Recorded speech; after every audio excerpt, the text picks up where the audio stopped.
오늘 함께 나눌 말씀은 이번 주부터 5주 동안 안식일을 거룩히 지키라 라고 하는 큰 주제로 함께 말씀을 나눠보고자 합니다. 특별히 내 부모를 공경하라 라는 제목으로 함께 말씀을 나눠보고자 합니다.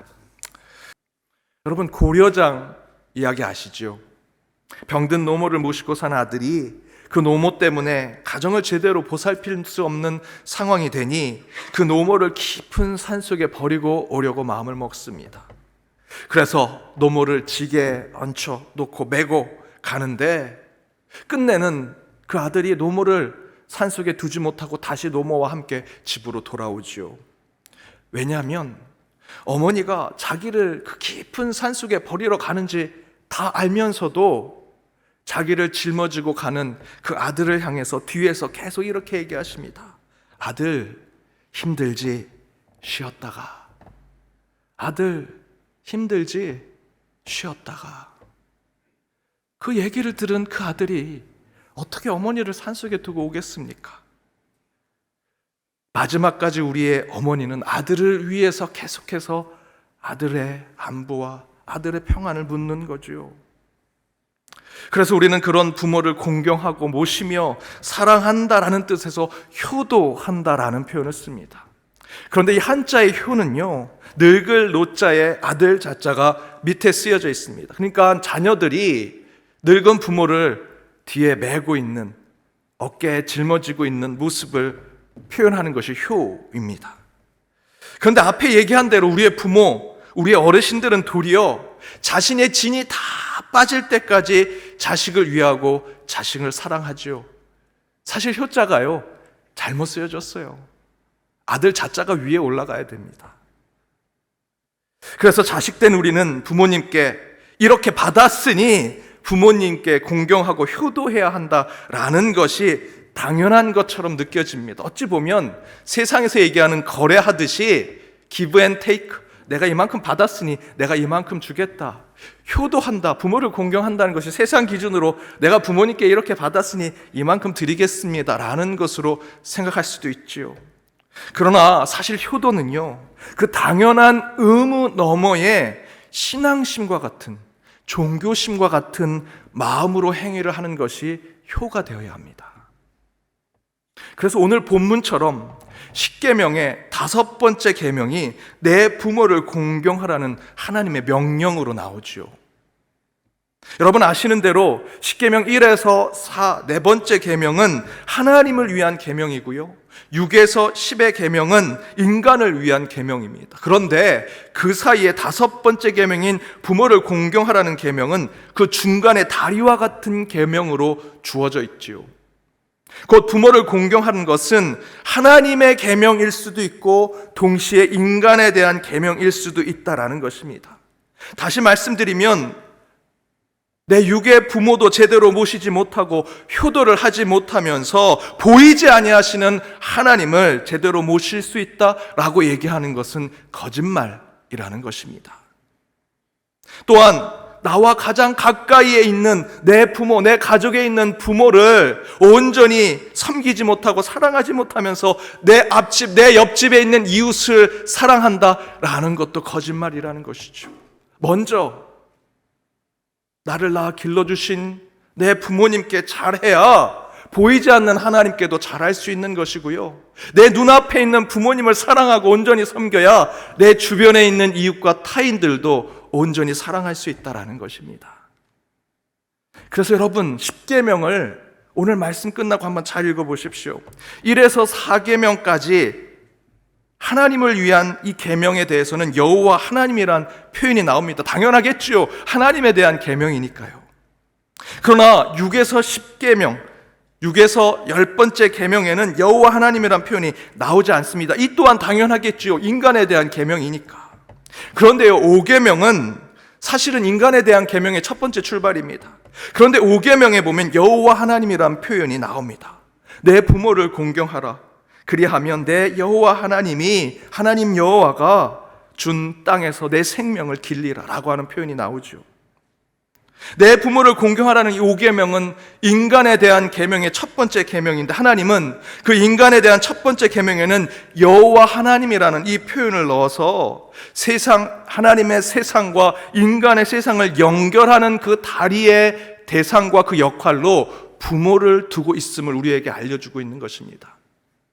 따라서 부모를 공경하고 섬기는 것은 하나님을 섬기고 하나님을 찬양하고 동시에 이웃을 사랑하고 이웃을 섬기는 신앙의 매우 중요한 역할을 하는 것이죠.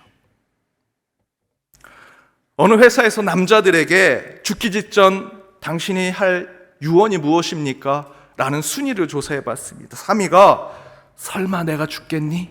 라는 것이었습니다. 2위가 죽기보다 더 하겠어? 설마? 1위가 괜찮아 나 안 죽어 라는 것이 죽기 직전에 남자들이 하는 유언이라고 합니다. 그 남자들 다 죽었습니다. 사실 세상 살아있을 때 내가 어떤 유언을 할까 늘 자신만만한 상남자와 같은 분들, 나 안 죽어 설마 내가 죽겠니? 라는 유언을 하겠지요. 하지만 실제로 죽음 앞에 선 분들은요, 그렇게 자신만만하지 않습니다. 그런 인간 아무도 없습니다. 거의 대부분의 인간이 죽음 앞에서 겸손해지고요, 한 가지 더 중요한 것은 죽음 앞에서 임종을 두고 있는 사람들은 종교적으로 바뀌게 됩니다. 우리로 얘기하면 신앙심을 표현하게 되죠. 죽음 앞에서만큼은 내가 아니라 가족과 이웃과 세상을 위해서 마지막 말을 남기지요. 유언은 그렇습니다. 우리 예수님도 바로 그 죽음 앞에서 마지막 유언을 남기십니다. 우리 인간과 똑같은 몸으로 오신 예수님도 인간과 똑같이 신앙적이고 종교심이 가득한 마음으로 자신의 마지막 유언을 하시지요. 종교적이고 신앙심이라는 것은 나를 위한 것이 아닌 가족과 이웃과 세상을 위한 그런 이야기를 한다는 것입니다. 예수님도 자신이 아닌 가족과 이웃과 타인을 위해 죽음 앞에서 마지막 유언을 남기셨는데요, 이렇게 얘기하셨습니다. 오늘 본문 요한복음 19장 26절 27절입니다. 함께 읽겠습니다. 예수께서 자기의 어머니와 사랑하시는 제자가 곁에 서 있는 것을 보시고 자기 어머니께 말씀하시되 여자여 보소서 아들이니이다 하시고 또 그 제자에게 이르시되 보라 내 어머니라 하신대 그때부터 그 제자가 자기 집에 모시니라. 예수님께서 우리 인간의 인생의 가장 극적이고 종교적이고 신앙적일 수밖에 없는 그 죽음의 순간, 그 앞에서 이웃과 타인을 위해 마지막 말을 남기는데 바로 그 대상이 예수님의 어머니이셨습니다. 단순히 제자에게 야 내가 죽으니까 어머니 좀 잘 보살펴줘 라고 얘기한 것이 아닙니다. 뭐라 하십니까? 말씀을 잘 보십시오. 어머니에게는 자기의 그 제자를 두고 26절에 보니 여자여 보소서 아들이니이다. 내가 3년 동안 데리고 있던 제자니까 잘 보살필 겁니다 라고 얘기하지 않고요, 바로 이제 그자가 내가 죽으면 어머니 그자가 나와 똑같은 아들이 될 것입니다 라고 얘기하죠. 그리고 제자에게는 어머니를 두고 이렇게 얘기하죠. 보라 내 어머니라. 야 네가 나 대신 일주일에 한두 번씩 찾아오는 그런 어머니, 그렇게 얘기한 것이 아니고요, 이제 네가 모셔야 될 어머니다. 그러자 그 제자가 27절 뒷부분에 보니까 어떻게 합니까? 그때부터 그 제자가 자기 집에 예수의 어머니를 모시더라. 자신의 친어머니처럼 모셨다라는 것입니다. 바로 예수님의 가르침이 내 부모를 공경하라는 이 계명이 십계명 정중앙에 있는 이유를 우리에게 보여주고 있는 것이지요. 또한 하나님의 계명과 이웃을 향한 계명의 그 다리의 역할을 하는 이 이유가 바로 이 내 부모를 공경하라는 그 이유를 또한 이 말씀으로 우리에게 깨닫게 해주십니다. 그래서 이렇게 부모를 공경하라는 것은 하나님을 섬기는 예배의 또 다른 모습임을 보여주지요. 마가복음 2장 28절에 인자가 주인인 안식일을 거룩히 지키기 위해서는 나와 가장 가까이에 있는, 그리고 눈에 보이는 곁에 있는 부모를 하나님처럼 잘 섬겨야 한다는 것입니다. 왜 그렇겠습니까? 앞에서도 말씀드렸지만 눈앞에 있는 부모에게도 잘 못하는 사람이 눈에 보이지도 않는 하나님께 잘할 수 있다라는 것은 거짓말이기 때문입니다. 따라서 사람이 주인인 안식일을 거룩히 지키기 위해서는 하나님께 온전히 예배드리고 바로 섬기는 자의 모습을 보여야 합니다. 그렇게 하기 위해서는 눈에 보이는 부모님에게 잘할 때 비로소 눈에 보이지 아니하시는 하나님 아버지께 온전하게 예배를 드릴 수 있는 저와 여러분이 될 수 있다는 것이지요. 따라서 안식일을 거룩히 지키기 위해서, 그리고 지금 드리는 이 예배를 온전히 회복하기 위해서 저와 여러분에게 필요한 것은 다른 것이 아닙니다. 여러분 눈앞에 계신 그 부모님을 온전히 공경해야 합니다. 여기서 이 예배당에서 내가 어떻게 경건한 모습으로 어떠한 마음가짐으로 예배를 드릴까 생각하기 전에 먼저 여러분 부모님께, 함께 계신 부모님께 온전한 섬김과 공경의 모습을 보일 때 이 예배가 주님 앞에 온전히 드려질 수 있다는 것이죠. 그렇다면 내 부모를 공경하는 것으로 안식일을 거룩히 지키는 예배 회복의 신앙을 지켜내고자 한다면 어떻게 내 육신의 부모 더불어 우리 교회의 어르신들을 잘 모실 수 있는 것일까? 저는 이것 하나만 여러분과 함께 붙잡고 가기를 원합니다. 내 부모를 기쁘게 해드리자. 내 부모를, 우리 교회 어르신들을 기쁘게 해드리자. 소율이 문답 1번의 질문이 사람의 제일된 목적이 무엇입니까? 라고 묻습니다. 그에 대한 답은 하나님을 영화롭게 하고 하나님을 영원토록 즐겁게 해드리는 것.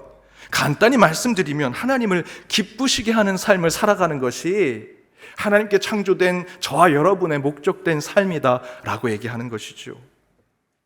실제로 예배에 대한 가장 많이 언급되는 로마서 12장 1절에 이렇게 말씀하고 있습니다. 우리 함께 읽어보겠습니다.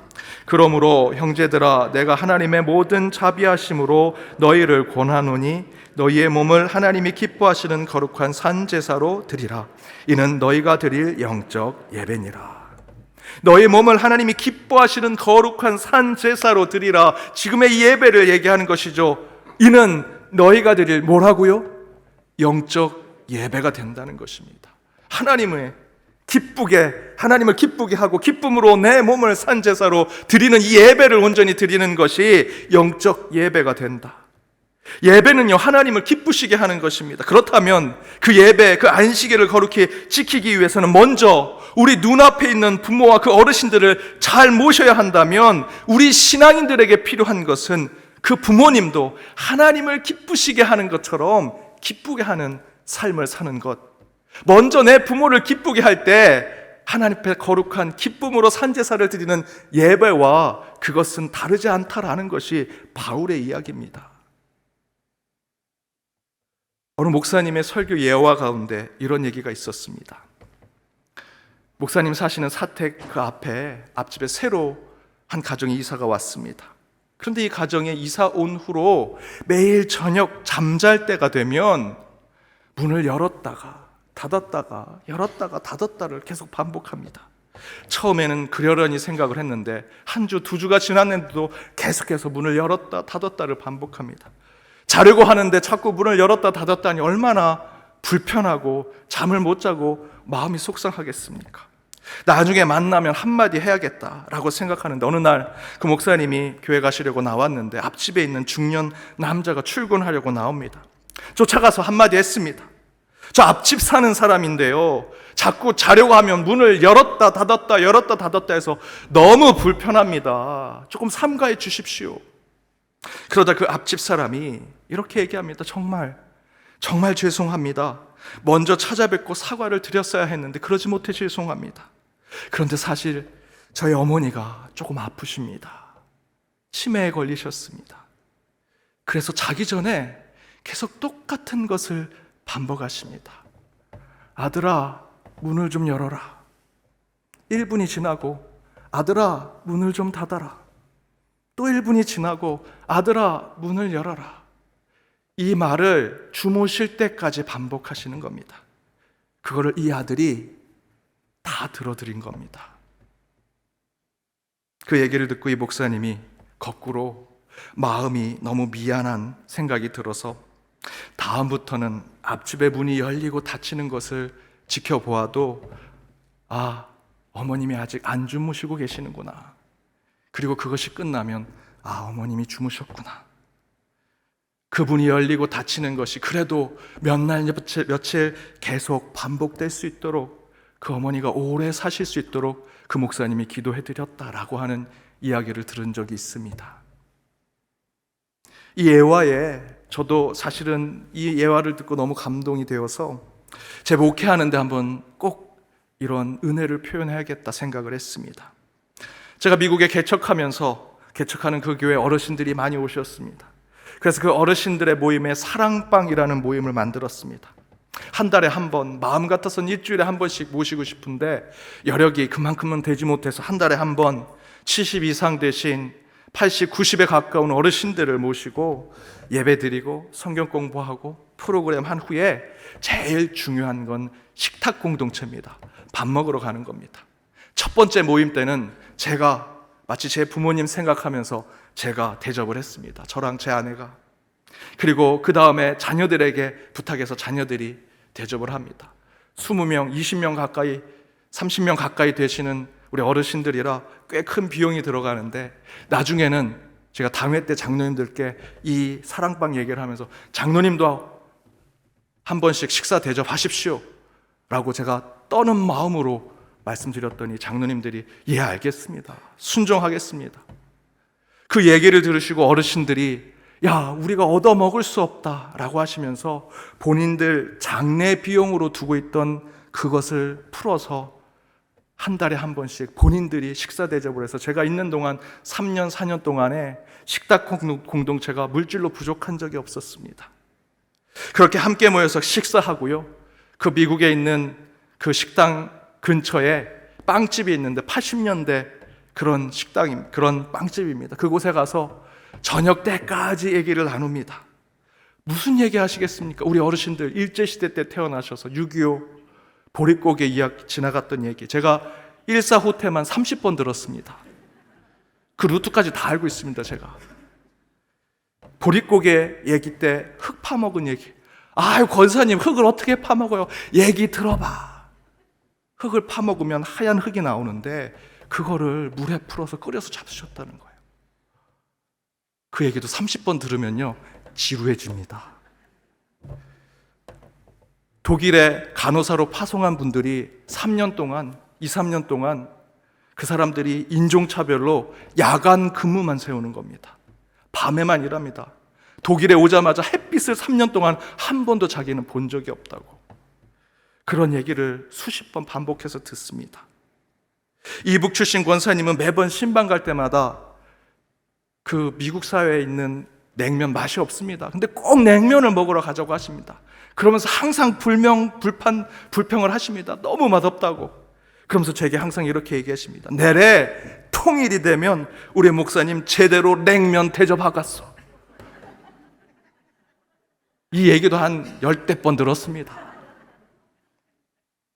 그리고 제가 연동교회 부임했습니다. 우리 연동교회 어르신들 만났습니다. 여러분도 똑같으십니다. 그저 함께하고 우리 어르신들의 얘기를 듣는 것만으로도 어르신들이 웃으시고 기뻐하시고 행복해 하시더라고요. 실제로 잠언 23장 24절 25절에 이렇게 기록되어 있습니다. 새 번역으로 준비했습니다. 함께 읽어보겠습니다. 의인의 아버지는 크게 기뻐할 것이며 지혜로운 자식을 둔 아버지는 크게 즐거워할 것이다. 너의 어버이를 즐겁게 하여라. 특히 너를 낳은 어머니를 기쁘게 하여라. 이것은 단순히 육신에 대한 부모의 신앙적 철신을 이야기하는 것에 머물지 않습니다. 이 말씀은요, 우리의 어버이, 우리 부모를 기쁘시게 하는 자가 될 때 비로소 하나님도 기쁘게 하는 자가 된다라는 신앙의 말씀입니다. 그럼 어떻게 우리 부모님을 기쁘게 하겠습니까? 먹을 것, 좋은 것 잡수시게 하는 것, 추석 기간에 여러분 부모님 좋은 것 해드리셨죠? 많이 해보셨잖아요. 그런데 전보다 그 만족도가 떨어지지 않으십니까? 전보다 이도 상하고 잇몸도 상하고 소화력도 떨어지고 좋은 것 보내드리지요. 그런데 또 그걸로 만족하십니까? 가족들이 함께 모여서 동남아 보내드렸습니다. 그랬더니 얘야, 옆집 권사는 유럽 보내줬더라. 또 유럽도 보내드려야 되고 나중에 가면요 달나라도 보내드려야 됩니다. 매번 그렇게 저희들이 광대 옷 입고 부모님을 기쁘고 웃게 해드리는 것 한계가 있지요. 사실 따지고 보면 이 세상에 우리 육신의 부모님들 다 기쁘게 해드리는 것 참으로 쉽지 않습니다. 그러나 성경에서는 이런 이야기를 합니다. 히브리서 11장 6절입니다. 우리 함께 읽어보겠습니다. 믿음이 없이는 하나님을 기쁘시게 하지 못하나니 하나님께 나아가는 자는 반드시 그가 계신 것과 또한 그가 자기를 찾는 자들에게 상 주신 이심을 믿어야 할지니라. 여기 하나님 대신에 여러분의 부모님을 넣어보십시오. 믿음 없이는 아버지를 어머니를 기쁘시게 하지 못하나니. 저를 비롯해서 우리 교구의 목사님들이 어르신들 신방을 갔다 오면 그 신방의 기도 제목이, 그 제목의 1순위가 뭔지 아십니까? 아우, 나 몸 건강해지는 거, 나 좋아지는 거. 아니요, 우리 어르신들의 기도 제목 1순위는요 여러분의 기도 제목입니다. 내 자녀가 잘 되고 내 손주들이 지혜롭고 건강하게 자라는 것. 자기의 기도는요 맨 마지막입니다. 죽을 때 잠자다 죽게 해주세요. 여러분, 우리 어르신들은 지금도 여러분을 위해서 기도해 주십니다. 가장 마음 아픈 기도 제목이 뭔지 아세요? 하나님이 부르실 날이 며칠 안 남았는데 내 자녀가 믿음 생활을 하고 있지 않습니다. 내가 죽고 천국에서 내 자녀도 함께 만나고 싶은데 내 자녀가 교회와 믿음 생활을 하지 않는 것이 너무나 아픕니다 라는 기도 제목을 받을 때 사실 저도 속상합니다. 사랑하는 연동교회 성도 여러분, 이 안식일에 드리는 예배가 온전해지기 위해서는 우리가 하나님을 기쁘시게 해야지요. 그런데 여기서 여러분이 드리는 이 예배가 하나님을 기쁘시게 하는 것인지 아닌지 알 수 있는 방법이 단 하나 있습니다. 여러분 눈에 보이는 지금 생전에 계시는 그 부모님을 지금 잘 모시고 있는지, 부모를 공경하고 있는지, 그것을 통해서 하나님이 기뻐하시는 예배가 될지 안 될지를 알 수 있습니다. 추석이 되고서야 내 부모를 위해서 상다리가 부러질 음식을 차리는 거 여러분 헛된 일입니다. 함께 하실 때 잘해야지요. 최근 신문에 제사상에 전이 안 올라가도 된다고 성균관에서 발표했다고. 여러분 기분 좋으십니까? 그게 뭐가 기분 좋을 일입니까? 살아생전에 좋아하신 전이 있으면 그때 드려야지요. 지금 제사상에 전을 올릴 건지 말 건지 얘기하는 것이 무슨 의미가 있겠습니까? 단 우리 믿는 사람들, 부모님을 진정으로 기쁘시게 하기 위해서 먼저 살아계실 때 잘하시고요, 부모를 공경하십시오. 또한 히브리서의 말씀대로 부모님이 원하시는 믿음과 신앙을 지켜내는 자녀가 되십시오. 그것만 하면 부모님이 기뻐하십니다. 지금도 여러분의 부모님은 여러분의 신앙과 믿음을 위해 기도하십니다. 여러분 다른 것 없습니다. 믿음 생활, 예수 잘 믿는 것으로 부모님을 기쁘시게 할 때 그것을 통해 하나님도 우리가 드리는 예배를 기쁨으로 받으시리라 믿습니다. 그런 부모 공경의 신앙으로 한 주도 더욱더 의미 있는 삶을 사시는 저와 여러분이 되기를 주님의 이름으로 축복합니다.